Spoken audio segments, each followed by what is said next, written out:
अ, नमस्ते दोस्तों, स्वागत करता हूँ मैं आप सभी का अपने YouTube चैनल में। और इस वीडियो में हम लोग सीखेंगे प्रीपोजिशंस। प्रीपोजिशंस काफ़ी इंपॉर्टेंट रोल प्ले करता है आपके लगभग हर कॉम्पिटिटिव एग्जाम में ये पूछा जाता है। क्यों? क्योंकि ये आपका इंग्लिश एप्टीट्यूड चेक करता है जो कि रीडिंग करके आता है। रिमेंबर दिस, ये आपका इंग्लिश एप्टीट्यूड चेक करता है जो कि रीडिंग करके आता है। इस वीडियो में हम लोग प्रीपोजिशंस पढ़ेंगे। मेरा नाम है अंकित सिंह। शुरू करते हैं वीडियो। पहला क्वेश्चन देखिए, इसमें क्या होगा, क्वेश्चंस और एग्जाम्पल मैंने सारे रखे हैं, तो जो इजी होगा उस पर हम लोग टाइम वेस्ट नहीं करेंगे, डायरेक्ट बढ़ जाएंगे। पहला क्वेश्चन है, his tendency to pick up a quarrel dash petty things lost him a number of friends. देखिए, क्वेरल के बाद क्या लगेगा? अगर आप इंग्लिश पढ़ते हैं काफ़ी लंबे समय से आप रीडिंग कर रहे हैं, तो आप डायरेक्ट बोलेंगे over. His tendency to pick up a quarrel over, आपके मुंह पे डायरेक्ट आ जाएगा कि हाँ यहाँ पे ओवर लगेगा। वो आपका इंग्लिश एप्टीट्यूड है जो डायरेक्ट यहाँ पे ओवर ले आएगा। अब ऑप्शन देखिए, इनटू नहीं लगेगा। इनटू कब लगता है? जब कोई चीज़ फिजिकली किसी चीज़ में प्लंज करती है। जैसे कि मैं कहूँ आई jumped into the river, so right हो जाएगा। Okay, I entered into the room, सही है गलत है? गलत है। क्यों गलत है? क्योंकि हम लोग एंटर के साथ इनटू नहीं लगाते, इसलिए नहीं लगाते क्योंकि फिजिकल, ये एक रूल टाइप का है कि फिजिकल एंट्री के साथ हम लोग इनटू नहीं लगाते, एंटर के साथ। बट वही अगर वो फिजिकल नहीं हो, जैसे कि मैं कहूँ I entered, we enter into argument, they entered into argument, वहां पे हम लोग यूज कर सकते हैं जहां पे कोई फिजिकल चीज ना हो। विथ यहां पे लगेगा नहीं, क्वेरल विथ पैटी, ये कहाँ क्वेरल? क्वेरल विथ कैसे हो जाएगा? नहीं, गलत, बिल्कुल गलत। ओवर, यस ओवर तो हमने बता दिया। एट, क्वेरल एट किसी चीज पे पैटी थिंग्स में कर रहा है क्या? नहीं, किसी चीज के ऊपर कर रहा है ना, तो यहां पे ओवर लगेगा, पैटी थिंग्स। ओके, मूव करते हैं, इजी था काफी वाला। सेकंड देखिए, in a monarchic form of government the eldest among the sons normally succeeds the throne. Okay, यहां पे क्या लगना चाहिए? देखिए, पहली बात तो मैं आपको बता दूं, ये मोनार्किक फॉर्म, मोनार्किक गवर्नमेंट क्या होती है? मोनार्किक गवर्नमेंट वो गवर्नमेंट होती है जो कि आपने मूवीज़ में देखा होगा, किंग और जहाँ पे क्वीन होती हैं, जो कि एक हेड करती हैं किसी गवर्नमेंट को, लाइक किसी प्रदेश को, किसी राज्य को। ये पहले के ज़माने में हुआ करता था इन हिस्ट्री। उसको बोलते हैं मोनार्किक फॉर्म। यहाँ पे आर साइलेंट रहता है, ये चीज़ आपको सीखनी है। देखिए, यही चीज़ें तो सीखनी है और कुछ थोड़ा ना सीखना है, आता आपको सब है। यहाँ पे आर साइलेंट रहेगा तो ये हो जाएगा मोनार्किक। तो इसको बोलते हैं मोनार्किक। 2-3 बार बोलिए, प्रैक्टिस कीजिए, सीख जाएंगे। In a monarchic form of government the eldest among the sons normally succeeds to the throne. यहाँ पे टू आएगा, सक्सीड्स टू, ऐसे हम बोलते हैं। तो सक्सीड के बाद टू लगता है, ठीक है? Remember this. इनटू अगेन वही जो मैंने आपको बता दिया था। इसमें एक चीज़ आपको याद रखनी है, एंटर्ड वाली। एंटर के साथ इनटू कब लगता है और कब नहीं लगता है, ये चीज़ आपको सीखनी है। नेक्स्ट क्वेश्चन में मूव करते हैं। All the caution advocated by his father didn't deter him dash pursuing his idea of starting a business। उसके पिताजी द्वारा कितने भी जो वार्निंग्स, कॉशन मतलब होता है वार्निंग्स, जो दी गई थी, उसके पापा ने जो उसे बताया होगा, उसके पिताजी ने जो उसे बताया होगी वार्निंग, वो कोई वार्निंग उस पर नहीं पड़ी। तो यहाँ पे याद रखिए, डिटर मतलब होता है उसे रोक पाए। Didn't deter him from, remember the deter के बाद हमेशा फ्रॉम लगता है। अच्छा, यहाँ पे एक चीज़ आपको सीखनी है। देखो क्या सीखनी है, मैं ये बताना चाहता हूँ आपको। डिटर हिम फ्रॉम, ठीक है, आपने लगा दिया। एक चीज़ आप सीख लो यहाँ पे, डेटरेंट। एक होता है डेटरेंट, डेटरेंट के बाद टू लगता है। डेटरेंट का मतलब होता है, सेम होता है कि रोकने में आए, तो आपको डेटरेंट के बाद टू लगाना है, ये आपको सीखना है। अच्छा, तो जैसे कि मैं बता रहा था आपको, ये चीज़ हो गई हमारी क्लियर। डेटर हिम फ्रॉम यहाँ पे लगेगा। एक और चीज़, डेटरेंट जो मैंने कहा इसी वर्ड से बना है डेटरेंट। तो डेटरेंट के आगे हमेशा टू लगेगा। डेटरेंट मीन वही कि आप किसी चीज़ को रोक रहे हैं, कोई चीज़ आपको रोक रहा है, डेटरेंट टू समथिंग, ठीक है? मूव करते हैं। ये क्वेश्चन आ गया जैसे, your silly jokes were certainly not appropriate dash the occasion which was marked by solemnity. अच्छा, सोलेमिनिटी मतलब सीरियसनेस, जहाँ पे सीरियसनेस हो। ओके, तो यहाँ पे क्या लगेगा, अप्रोप्रिएट फॉर, देखिए विथ, अप्रोप्रिएट विद द, नहीं गलत, appropriate at the, to the occasion, to हो सकता है बट टू यहाँ पे बिल्कुल बैठेगा नहीं, यहाँ पे बैठेगा appropriate for, appropriate for something ना, ओकेजन के लिए। सो यहाँ पे फोर लगेगा। फोर क्यों लगेगा, क्योंकि appropriate for the occasion, for the something. So move करते हैं। In doubt dash, remember this, it is a golden. In doubt के बाद हमेशा विथ लगता है, remember this, you know. In doubt with a prodigious memory, prodigious memory मतलब बहुत ही extraordinary memory, he could remember the name of person casually introduced him one after years. अगर एक बंदे को, मतलब जिसकी बात हो रही है, बोला जा रहा है कि इसकी इतनी अच्छी मेमोरी है, इतनी एक्स्ट्रा ऑर्डिनरी मेमोरी है कि अगर कैजुअली भी अगर कोई इसके सामने नाम ले ले तो वो सालों साल तक उसका नाम याद रखता है। सो इन डाउट के बाद तो हमने जैसे बता ही दिया आपको कि यहाँ पे विथ लगेगा। सो ये हो जाएगा all together, in doubt with a prodigious memory he could remember the name of person casually introduced him even after years.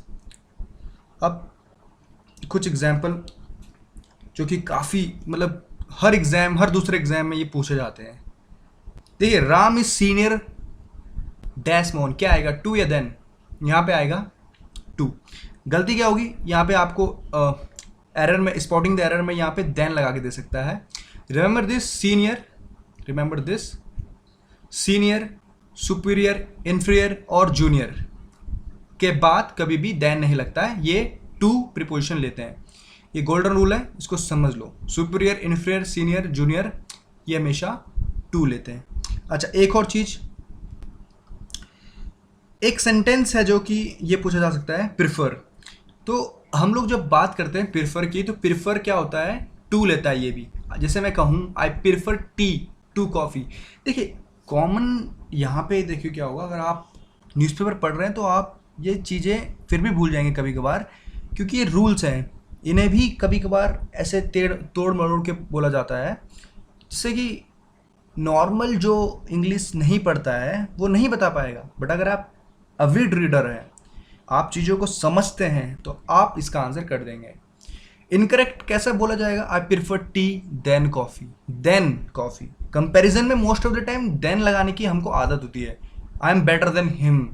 सो इसी चीज़ का एज पाके जो कॉम्पिटिशन में, कॉम्पिटिटिव एग्जाम्स में जो क्वेश्चन पूछे जाते हैं, उसको इस तरह से फ्रेम किया जाता है जहाँ पे कंफ्यूज है। बट अगेन जो पढ़ रहा है वो तो इसका आंसर कर ही देगा। सो इसका आंसर आएगा I prefer tea to coffee.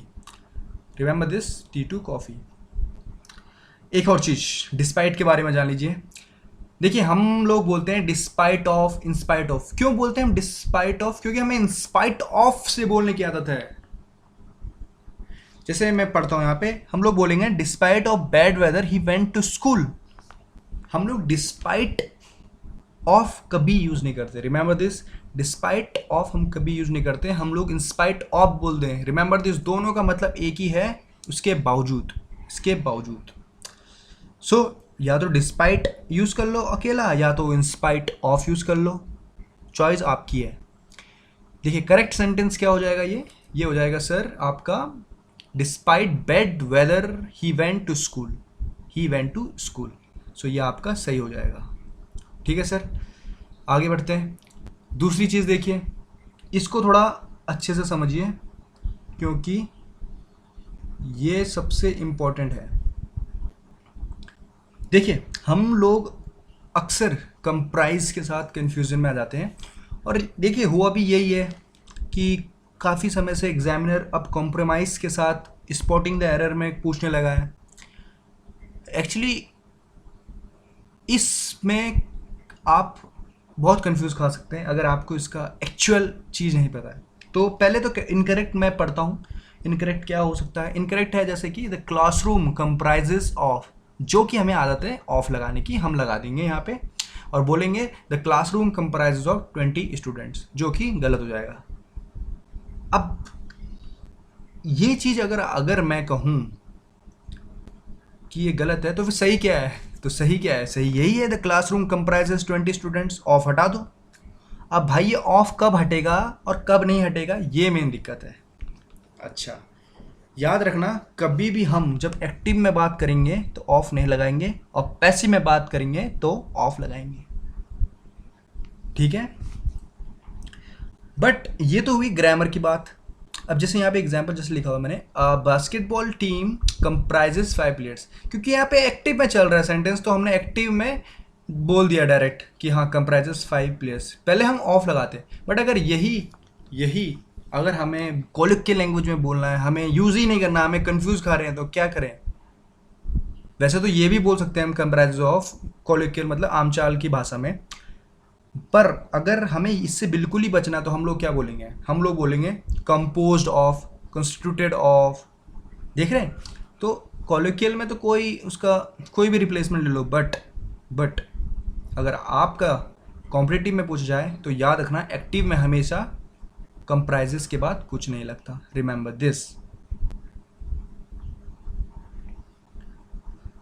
This is golden preposition rule जो आपके लिए आ रहा है।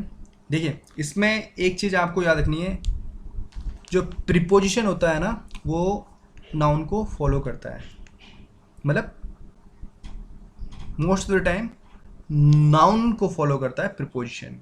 अच्छा, और वर्ब के बाद ये फॉलो नहीं होता है, never followed by verb, verb से कभी फॉलो नहीं किया जाता है। जैसे कि मैं कहूँ, ये अब जैसे कि यहाँ पे एक एग्जाम्पल लिखा हुआ है, ही लिव्स इन जापान, तो जापान से पहले इन आ गया ना। अच्छा, ठीक है। दूसरा एग्जाम्पल देखो, the ball was hit with the bat. पहली गलती तो यहाँ पे बच्चे ये करेंगे कि हिट के बाद बाय लगा देंगे, क्योंकि एग्जाम्पल लिखा हुआ है तो अभी तो सही है, बट अगर थोड़ा सा यहाँ पे हिट बाय कर दें तो वो गलत हो जाएगा भाई। क्यों? क्योंकि वहाँ पे इंग्लिश एप्टीट्यूड है ही नहीं। इंग्लिश एप्टीट्यूड के लिए आपको डेली न्यूज़पेपर पढ़ना पड़ेगा, वही एक शर्त है। तो the ball was hit with the bat, देख रहे हो आप यहाँ पे विथ के बाद क्या नाउन आ रहा है ना आपके कहीं पे, with the bat. He lives in Japan, Japan क्या है? नाउन ही तो है। तो ये ही एक सिंपल सा रूल है।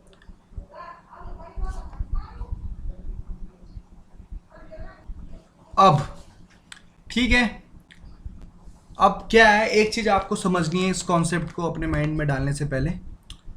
देखिए, जैसे यहाँ पे लिखा है I would like to go now, अब टू के बाद गो लग गया भाई। अभी तो कह रहा था मैं कि वर्ब लगेगा और अभी जस्ट मैंने कह दिया नाउन लगेगा, ये कैसे सर जी? तो सर देखिए, होता ये है कि जो ये है ना, टू के बाद जब वर्ब लग जाता है, टू के बाद कोई वर्ब लग जाता है, जैसे to go, to smoke, to eat, ये आपके इन्फिनेटिव्स है, ठीक है ना। ये प्रीपोजिशन नहीं है, तब ये इन्फिनेटिव्स है। यही चीज़ मैं आपको समझा रहा हूँ कि अगर यहाँ पे जो टू है ना वो इसके बाद में वर्ब है तो ये प्रीपोजिशन बिल्कुल नहीं है। अच्छा, एक और चीज़ जान लो, टू के बाद कब कोई वर्ब लग जाता है ना इन्फिनेटिव्स, वो एक्चुअली हैबिट्स बताते हैं। I used to smoke, so kind of to के बाद, ये भी ग्रामर का काफ़ी इंपॉर्टेंट रूल है, टू के बाद आपको second form of the verb दे देगा या third form of the verb देगा एरर के लिए। सो एरर के लिए आपको याद रखना, टू के बाद हमेशा first form of the verb लगता है। और एक्सेप्शनल है कहीं पे, I look forward meeting you, कुछ वहाँ पे कुछ एक्सेप्शनल है, बट मोस्ट लगेगा। ये चीज़ तो आपको याद रखना है इन्फिनेटिव में टू के बाद फर्स्ट ऑफ द वर्ब। सो ये चीज़ मैं आपको समझाने जा रहा था। अच्छा, तो यही चीज़ मैंने आपको समझाई कि अभी जो कि I would like to go now and see use to smoke, यहाँ पे जो टू लगा है वो प्रीपोजिशन नहीं है, वो एक इन्फिनेटिव है। टू के साथ वर्ब के फर्स्ट फॉर्म को ना ही इन्फिनेटिव कहते हैं। ये ज़्यादा इसमें इन्फिनेटिव में वो नहीं है कि नहीं समझ आ रहा है। टू के बाद टू प्लस V1, बस ये इन्फिनेटिव है। सो आपको ऐसे याद रखना है। So that's it. I hope ये वीडियो काफ़ी अच्छा लगा होगा आपको। अगर आपको किसी भी चीज़ के ऊपर वीडियो चाहिए मुझे बताइए, तो मैं वीडियो बनाऊंगा आपके लिए। और प्लीज़ शेयर ज़रूर कीजिए इसे, बिकॉज जब आप शेयर करते हैं ना कोई चीज़, तो ये चीज़ें दूसरों को पहुंचती है, और वो जब हेल्प पहुंचती है ना तो एक टीचर को काफ़ी अच्छा लगता है। So thank you so much and I hope आप लोग को ये वीडियो पसंद आया हो। Thank you.